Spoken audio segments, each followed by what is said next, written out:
Hello students, in today's class we are going to see 6th standard English lesson number 3.1, that is words. So in this video we are going to see question answer of this chapter. So start already इसके पहले के chapters के explanation, इसके question answer सारे uploaded हैं.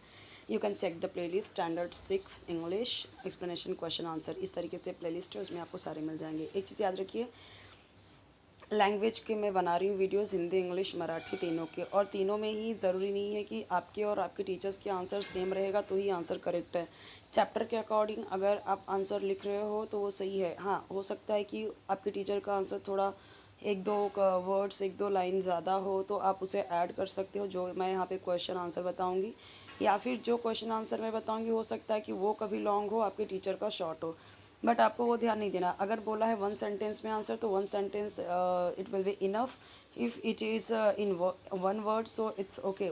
एक word में बोला है तो एक वर्ड भी डिपेंड करता है कि कितने मार्क्स का है. अगर 2 मार्क्स के लिए है तो 2 से 3 लाइन आप इनफ लिख लोगे. ठीक है, तो यहाँ पे कोई भी आंसर मैं आपको रॉन्ग नहीं दे रही हूँ. हाँ, ये डाइजेस्ट आंसर्स अभी नहीं है, डाइजेस्ट अभी प्रोवाइडेड नहीं है, तो अभी स्कूल में भी आया नहीं है आपके डाइजेस्ट वगैरह. ठीक है, तो अभी क्वेश्चन आंसर आप अपने अकॉर्डिंग लैंग्वेज के लिख सकते हो, उसमें कोई प्रॉब्लम नहीं होता है. ओके, चलिए देखते हैं अभी. तो अभी ऐसे कमेंट अगर आए कि आपने क्वेश्चन आंसर रॉन्ग दिया, सो दैट इज़ रॉन्ग. मैं आपको चैप्टर के अकॉर्डिंग सब सही दे रही हूँ. तो यहाँ पे क्वेश्चन देख लेते हैं. Answer the following. तो यहाँ पे देखिए question, what should we do to become a polite speaker. Polite speaker बनने के लिए हमें क्या करना चाहिए. ठीक है, why does the poet say that harsh words bring grief and tears.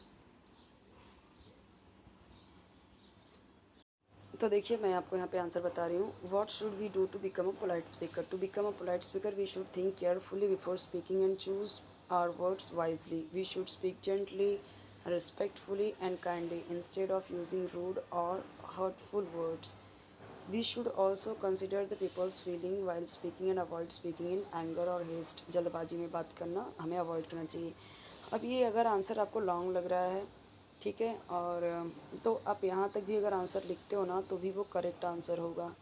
ज़रूरत नहीं है कि आप ये भी ऐड करो, और अगर ऐड करने जाओगे तो उसमें और भी ऐड कर सकते हो. ओके, लिखने के लिए हम इतना भी लिख सकते हैं, वन सेंटेंस वन लाइन, और हम यहाँ तक भी लिख सकते हैं और यहाँ पे भी लिख सकते हैं. मैं यहाँ पे थोड़ा लॉन्ग आंसर इसलिए दे रही हूँ. If you want so you can write this one also. आप यहाँ पे अगर ये 2 मार्क्स के लिए है तो मेरे ख्याल से ये लाइन और ये लाइन इनफ है. बट अगर आप याद कर सकते हो तो ये भी लिख सकते हो. मैंने आपको जैसा कि बताया कि आपके टीचर के जो सेंटेंसेस रहेंगे वो थोड़ा आंसर्स इधर उधर हो सकते हैं, पर इसका मतलब ये नहीं कि वो सही है ये रॉन्ग है. आंसर आपके चैप्टर के अकॉर्डिंग ये सही है. ठीक है, पूरा करेक्ट है पूरे चैप्टर के अकॉर्डिंग. तो आप अपने अकॉर्डिंग आंसर लिख सकते हो. ज़रूरी नहीं है कि एज जो टीचर लिखवाएं जो डाइजेस्ट में हो वही कॉपी करना है आपको. ऐसा कुछ भी ज़रूरी नहीं होता एग्ज़ाम में. ठीक है, Why does the poet say that harsh words bring grief and tears? तो यहाँ पे पोएट ने क्यों बोला कि हार्श वर्ड्स दुख और आंसू लाते हैं. द पोएट सेज, पोएट कहते हैं कि जो हार्श वर्ड्स होते हैं वो ग्रीफ और टीयर्स लाते हैं, क्योंकि जो रूड और अनकाइंड वर्ड्स होते हैं वो किसी पर्सन की फीलिंग को डीपली क्या कर सकते हैं, हर्ट कर सकते हैं, दुखी कर सकते हैं. They may make a person feel insulted, sad और डिसअपॉइंटेड. अब ये आंसर इतना भी इनफ है, बट मैंने और भी ऐड किया है आगे एक सेंटेंस, और आप वो भी लिख सकते हैं. अगर आप अवॉइड करना चाहते हैं तो ये अवॉइड भी कर सकते हैं. Choices is yours. Okay, harsh words can also create misunderstanding and damage relationships. Yes, तो ये लाइन आप नहीं भी लिखोगे तो भी चलेगा. मैं यहाँ पे आपको लॉन्ग आंसर बता रही हूँ सो दैट आप उसमें से पूरा भी लिखना चाहो तो लिख सकते हो, शॉर्ट भी लिख सकते हो. दोनों तरीके से आंसर सही रहेंगे. वैसे तो जितना ज़्यादा आप लिखोगे आपको मार्क्स उतना अच्छा मिलता है, बट एक ये प्रॉब्लम है कि लर्न भी होना चाहिए. तो आप यहाँ पे इतना अगर लिख लेते हो तो आपको लर्न ईजिली हो जाएगा. आपके चैप्टर से पूरा मैच हो रहा है ये सब कुछ. वही है, वही सारे आंसर मैंने आपके क्वेश्चन टेक्स्ट बुक के अकॉर्डिंग ही बना एक्सप्लेन किया हुआ है मैंने. एक्सप्लेनेशन वाला वीडियो देख लेना आप तो समझेगा आपको. Why is it said that sweet words belong to a kind heart. तो ये क्यों कहा जाता है कि स्वीट वर्ड्स काइंड हार्ट को बिलोंग करते हैं. Sweet words belong to a kind heart because a kind person cares about the feelings of others. तो क्या होता है, स्वीट वर्ड बिलोंग करते हैं काइंड हार्ट को, क्योंकि काइंड पर्सन केयर करता है दूसरों की फीलिंग के बारे में। Such a person speaks with love, patience, respect and sympathy. तो ऐसे लोग कैसे बात करते हैं, बहुत ही प्यार से, धैर्य के साथ में, सम्मान से और सिंपथी, सहानुभूति से। इतना आंसर इनफ है। आपका ये आंसर ना दो दो मार्क्स के लिए हो सकता है, 1 मार्क्स के लिए हो सकता है। इफ़ 1 मार्क्स के लिए है तो 1 सेंटेंस भी इनफ होता है, एक सेंटेंस के लिए 1 मार्क मिल जाता है। और अगर दोनों लिख लेते हो 2 सेंटेंस तो और अच्छी बात है। Therefore gentle and pleasant words show that the speaker has a kind and caring heart. ये ऐड कर सकते हो आप। Discuss how some words bring hope to a sinking heart. Sinking heart के लिए यानी एकदम निराशा में जो हैं, जो दुखी हैं बहुत ज़्यादा, तो उनके लिए कुछ वर्ड्स कैसे उम्मीद लाता है, होप कैसे लाता है। A sinking heart means a person who is very sad, जो बहुत दुखी है, तो डिसअपॉइंटेड है या उम्मीद खो रहा है। तो ऐसे टाइम में encouraging and loving words, encouraging motivate करने वाला और प्यारे शब्द can give the person courage and confidence, तो उस इंसान को करेज देगा और कॉन्फिडेंस देगा। Positive words of support can make the person feel cared for and help them become hopeful again. तो अभी मैं आपको वापस से बता रही हूँ कि इतना आंसर इनफ है, फिर भी एक लाइन ऐड किया हुआ मैंने। आप ये भी लिख सकते हो, अगर 3 मार्क्स के लिए है तो आप ये 3 लाइन ऐड कर सकते हो, 2 मार्क्स के लिए है तो 2 लाइन ऐड कर सकते हो, 1 मार्क्स के लिए तो 1 लाइन भी इनफ है, 2 लाइन तो और अच्छी बात है। ठीक है।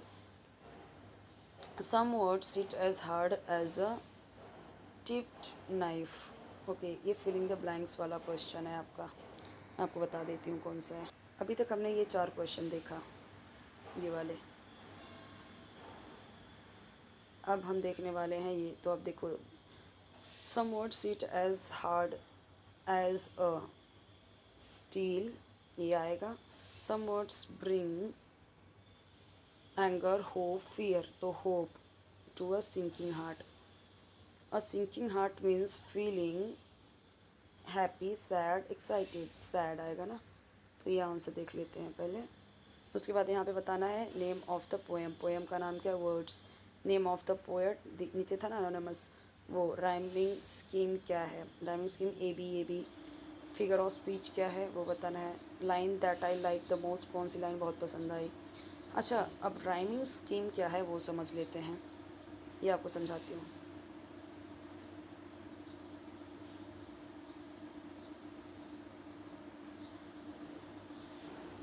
फिलिंग द ब्लैंक्स वाला देख लेते हैं आंसर। यहाँ पे स्टील, होप, सैड दिया हुआ है। फिर rhyming, write rhyming pairs from the poem.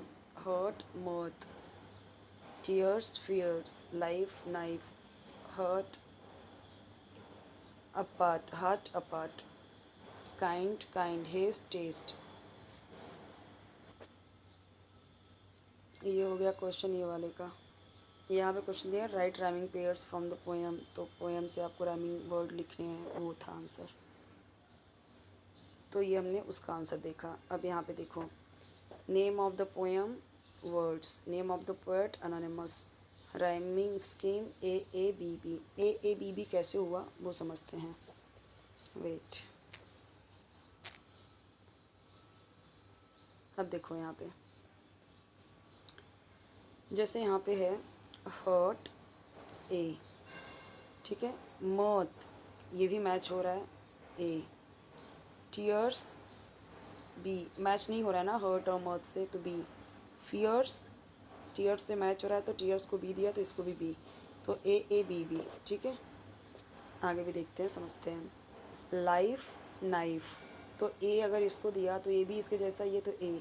Heart, B, और हार्ट के जैसा ही अपार्ट है तो B, A B B. Mind, A. Kind, A. Haste, B. Taste, B, तो ए बी बी, यही राइमिंग स्कीम होता है जो मैच होता है। ठीक है, तो A B B. Figure of speech क्या है, रिपीटेशन, सिमिली। रिपीटेशन इसलिए जो रिपीट हुआ है बार बार, और सिमिली इसलिए जो एग्जाम्पल दिया गया है कि एज करके। ठीक है, वो रिपीटेशन कैसे है मैं बता देती हूँ।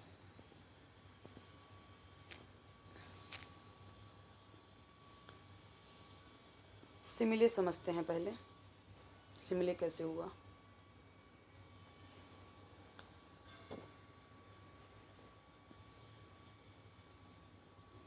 देखो, some hit as hard as a steel tipped knife. ऐसा हार्ड है जैसा कि नुकीला चाकू। तो कंपेयर किया गया, हार्ड को किससे कंपेयर किया गया, ये टिप्ड नाइफ से। तो जहाँ ऐसे एज आए, लाइक आए, वो सिमिली होता है। ओके। और रिपीटेशन क्या होता है, रिपीटेशन आपका होता है जो रिपीट किया जाता है। ठीक है, मैं आपको बताती हूँ। जैसे कि अब यहाँ पे देखो, इसे सम वर्ड्स रिपीट हो रहा है, सम वर्ड्स बार बार ये रिपीट हो रहा है ना, तो ये क्या होता है हमारा, ये होता है रिपीटेशन।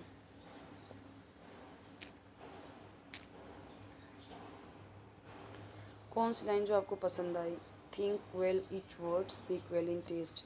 आप दूसरी लाइन भी लिख सकते हो जो आपको पसंद आया।